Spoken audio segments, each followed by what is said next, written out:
இன்றைக்கி வீடியோவில் என்னோட ஆவி பிடித்தல் மெத்தட் உங்களுக்கு காமிக்கிறேன். ஸ்டீம் எடுக்கிறனால 2 நன்மைகள் இருக்குது. நன்மை 1 பார்த்திங்கன்னா, கோல்டாக இருக்கும்போது நான் கம்ஃபர்டபுளாக இருக்கும். அதே சமயம் அது ப்ரிவென்ட் பண்ணிக்கவும் யூஸ்ஃபுல்லாக இருக்கும் இல்லையா? எனக்கு இப்போ காற்றுக்குள்ளே வந்து கடமுன்னு சவுண்டு கேட்குது. இந்த மாடு ஆடெல்லாம் கேள்விப்பட்டிருக்கீங்களா? அது என்ன பண்ணணும், அதுக்கு ஏதாவது உடம்பு சரியில்லைன்னா அது தன்னை ஐசோலேட் பண்ணிக்கும்.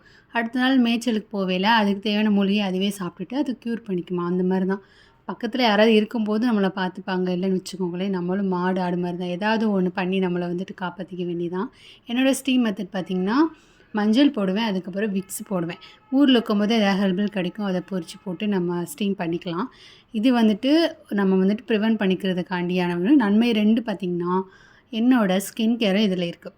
ஆவிலாம் நல்லா பிடிச்சிக்கணும். ஒரு 10 மினிட்ஸ் நல்லா போர்ஸ் வந்து ஓப்பன் ஆகிடும். இந்த சமயத்தில் நான் என்ன பண்ணுவேன்னா, காஃபி, சுகரு, தேங்காய் எண்ணெய், தக்காளி 2 கட் பண்ணி அதை வச்சு ஜென்டிலான ஸ்க்ரப் பண்ணிடுவேன். கை, நெக்கு, அப்புறம் ஃபேஸ் எல்லாத்துலேயுமே.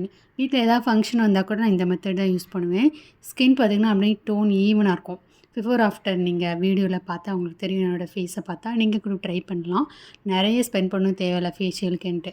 இதே நீங்கள் பண்ணுங்கள். எப்போவுமே உங்கள் ஃபேஸ் நீட் அண்ட் க்ளீனாக இருக்கும் அப்படின்னு நினச்சிங்கன்னா, 2 வாரத்துக்கு ஒரு வாட்டி இந்த மாதிரி ஸ்டீம் எடுத்துகிட்டு இந்த ஃபேஷியல், அதாவது இந்த ஸ்கின் கேர் மெத்தட் வந்து யூஸ் பண்ணுங்கள். பாய்ஸ் அண்ட் கேர்ள்ஸ் யாருனாலும் பண்ணலாம். ட்ரை பண்ணுங்கள்.